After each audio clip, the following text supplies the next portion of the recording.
Girl, it's good. It was yummy. It was the most delicious book I've ever read. Hey girl, welcome back. So good to have you. Today I'm going to be talking about easily my favorite book of the year, 5th Season by N.K. Jemisin. And y'all, I don't think you understand. Whatever she put in this, I'm gonna need a gajillion more of this. I need you to go onto Amazon or go to Barnes, head to wherever you go. If they don't have this, stop shopping there. If they do have this, buy 10. And then if you do enjoy it, which you will, go ahead and rate it a 5 for me. Go ahead and rate it a 5 prematurely.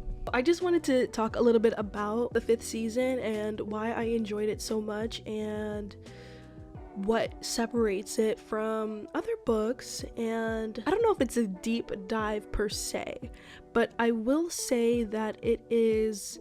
I'm just going to be talking about it, and we'll see by the title what I figure out. The story follows 3 women and the obstacles that come along with being an origin, basically an earthbender in a world that hates you. The POVs are done in 3rd person and 2nd person, which makes it all the more interesting. We follow Esun, who is a mature origin on a quest to find her kidnapped daughter and idiot husband, all the while picking up strange companions along the way.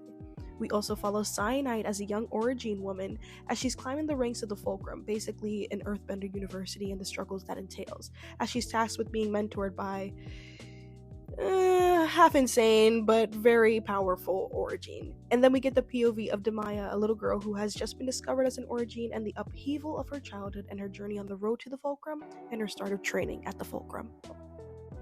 The prose is fantastic. I will say that writing fantasy can be challenging, fantasy and sci-fi, to fully immerse yourself in another world, and also to do it in a way that is not confusing but still very full and enriching. It takes someone who has a great mastery of the English language to take fantasy jargon and world building and make it simple enough to the point where you can understand exactly what's going on and also feel a little bit smart. No, because I felt like I knew, like I felt fully immersed, and I felt like even if she was talking about tectonic plates and seismic shifts, I feel like you kind of learn those things in like 4th grade or something like that. I don't know when you learn about it. You don't have to be like the most well-versed science whatever to understand what is happening in this book. Let yourself be enthralled. Don't worry. I'm just going to talk about the character we're introduced to in the synopsis, which is Nasun. She is definitely a lovable character because we know she is a mother about to go get her kid. Like she about to go do whatever she needs to do to go get her kid, and it just feels relatable. It just feels like our usual story of mothers who are going to save their children, but you know, she's getting her kidnapped child back from her own husband. These characters feel so, oh my goodness, feel so full, and you're not getting their stories so quickly, obviously, because it's a book. You can't do too much too fast, but I feel like with all of the different POVs, it was not as challenging as I thought it would be to keep up. Actually, once you start getting the hang of it, you're like itching for the next POV. You're trying to put 2 and 2 together of where are these people in the span of time, and then it all starts to make sense as the story progresses. It's so amazing to see the individual journeys and to compare and contrast these different women and trying to figure out on your own how these characters are aligned. It's definitely a plot twist. There's plot twists, and then there's a puzzle that you're trying to figure out, which I loved it. We'll also meet Alabaster, and Alabaster is definitely a character where you want to love Alabaster, and eventually you do. I feel like for me, I do love Alabaster. Even at the end of this book, Alabaster is such a necessary and such a real character. He's written in a more fragile tone. I appreciated that because most male characters are written so strong and or brooding or whatever, but he is more of a fragile, sarcastic, kind of grumpy character, as he rightfully should be. And he is at first a little bit annoying, like, boy, stop being so mysterious, but you understand him a lot more as the story progresses, which I really enjoyed. And he becomes a lovable character eventually. And I think that is such a talent for the writer, because I feel like a lot of people try to do this and the character is still annoying at the end.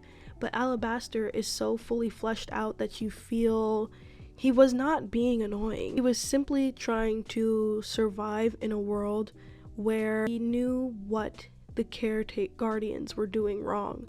The hateable characters are just as well written, like Shafa, the guardians. There are guardians in this book who take care of the origins. Guardians are, oh my gosh, they are insane. When you compare the 5th season to real life, and it's so easy to see this comparison as someone who's black. All the characters in this book are black. Well, not all of them, but the main characters. But there's a lot of diversity in this book. It's really nice to read. It's tastefully done. And it's done in a normal way. It's done normally. It's not someone trying to write a black character, which my beef with Stephen King. I appreciate that. Black authors write black people well. Well, some of them. There was one book I read this year that was not it. But back on target, the Guardians are insane, and you can see the similarities in how black people are treated now or in the past. While we don't have superpowers, there are stereotypes that are seen as positive but are actually quite negative. Black people run faster, black people are stronger, black people blah blah blah, and it is actually very harmful, because then if someone is stronger, that means in essence they can tolerate more pain. If someone is faster, then they can do this amount of labor while we can't. It borderline does something. And the beef with the Guardians and the origin is, well, we cannot trust you with your own power. We cannot trust you to use these gifts you have for good. We cannot trust you to, which is why we need to take care of you, because you can't do it yourself. You're not civilized, if you get what I'm saying. You see what I mean? You're not civilized. We brought civilization to you. Basically the same thing. Am I right? But that is something I thought of after the fact. This book, you're not thinking about the real world in this book. In this book, all you're thinking about is the main character and how she's gonna get through. How are the main characters gonna get through? That's all you're thinking. These lessons I'm learning afterward, or comparisons I'm learning afterward, are just me thinking deeper. I am a girl who excelled on her end of course exams in the English category. Every year, me and that English test, locked in. I'm always looking for parallels and stuff of that nature. I'd like to bring to the attention that this is my first fantasy book. I love fantasy now, because it isn't fairy related. My first fantasy I've ever finished. And so I just felt amazed by this, amazed by the writing.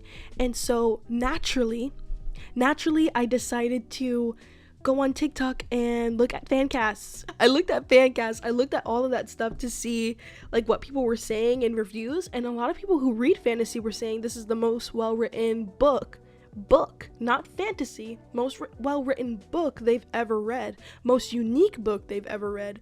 And for me, that was true. That was absolutely true. This is unlike anything I've ever read before, and I absolutely loved it down.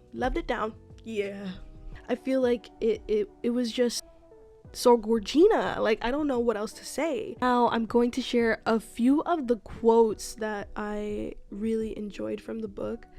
Let me share a few.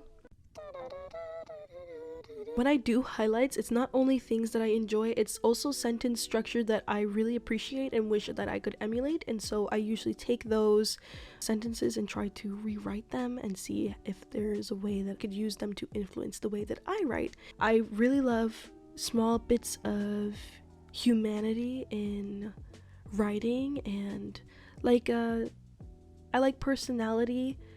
I like behaviors in a book. Like, this quote is 2% of the way in. I was starting early. There is an art to smiling in a way that others will believe. It is always important to include the eyes, otherwise people will know you hate them. It's just a simple quote, but it's good. It's good. Another one kind of in the similar vibe here, but also plants you into the action. She adds humanity into it while also bringing you into the action and the intensity that the scene is about to head into. It was cozy and quiet, a room where all the family could gather and talk or eat or play games or cuddle or tickle one another. She liked nursing Uchi here. She thinks he was conceived here. His father has beaten him to death here. What? That's what I mean by this book is it's actually insane. I just really, really love it. There's quotes at the end of each chapter. There's like quotes from like the Stone Lore, which is, I wouldn't say it's the Bible of the time. It's principles and things of that nature. Definitely have to like read them, and you get a clue as to what the 5th season is. As you know, there are only 4 seasons, so what is the 5th one? And I need y'all to read it to find out, because it's simple. It's explained very simply. It's just a quote. It's like one sentence, and it's not a long one. This whole book is breathtaking. Everything is like, it's like it has a flow. It has a flow to it, and then boom, truth. It's like a nice flow. You're comfortable. Boom, discomfort. And it's done so perfectly. It's her prose is out of this world.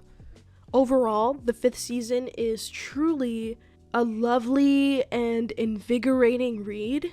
It truly deserves way more love than it's received. If you're looking for a fantasy novel that's beautifully written, with engaging characters and a plot full of twists and turns, this is definitely the book for you. If you have by chance read this book already, I am definitely looking forward to what you have to say in the comments about how you enjoyed it, or if you felt any of the same things I felt while reading the book. Let me know. So I'll see you tomorrow, maybe next year. Let me know in the comments if you are gonna read this or if you have read this, and I'll see you guys next time.